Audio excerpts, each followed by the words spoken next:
शेर्ले आरोसबाग येथे न्हाणीघरात पाणी गरम करण्यासाठी पेटविलेल्या शेकोटीत तोल जाऊन पडल्याने आगीत होरपळून अविनाश दत्ताराम चांदेकर वय 62 यांचा मृत्यू झाला।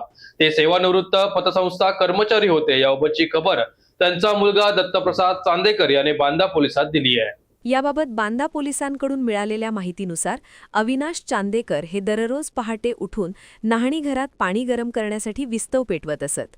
त्यानंतर त्यांचा दिनक्रम सुरू व्हायचा। मंगळवारी पहाटे देखील त्यांनी लवकर उठून घराशेजारी असलेल्या न्हाणीघरात पाणी गरम करण्यासाठी चूल पेटवली होती। पहाटेच्या सुमारास थंडीचा कडाका असल्याने ते शेकोटी घेत बसले होते। थंडीपासून बचावासाठी शेकोटी घेत असतानाच अचानक आग भडकली। लागतच्या माडाच्या झावळांनी देखील पेट घेतला। आग विझवण्याच्या प्रयत्नात ते तोल जाऊन शेकोटीत पडले। यात अविनाश चांदेकर गंभीररित्या होरपळले। परिसरातील नागरिकांनी तत्काळ मदतीचा प्रयत्न केला, मात्र त्यांचा मृत्यू झाला। अविनाश चांदेकर हे बांदा येथील स्वामी विवेकानंद सहकारी पतसंस्थेच्या बांदा शाखेत शिपाई पदावर कार्यरत होते आणि तेथून ते 2 वर्षांपूर्वी सेवानिवृत्त झाले होते। त्यांच्या निधनाने परिसरात हळहळ व्यक्त होत आहे। बांदा पोलिसांनी घटनास्थळी जाऊन पंचनामा केला।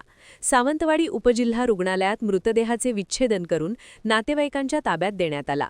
बांदा पोलिसात आकस्मिक मृत्यूची नोंद करण्यात आली असून अधिक तपास सहाय्यक पोलीस उपनिरीक्षक नरेश कुडतरकर करत आहेत।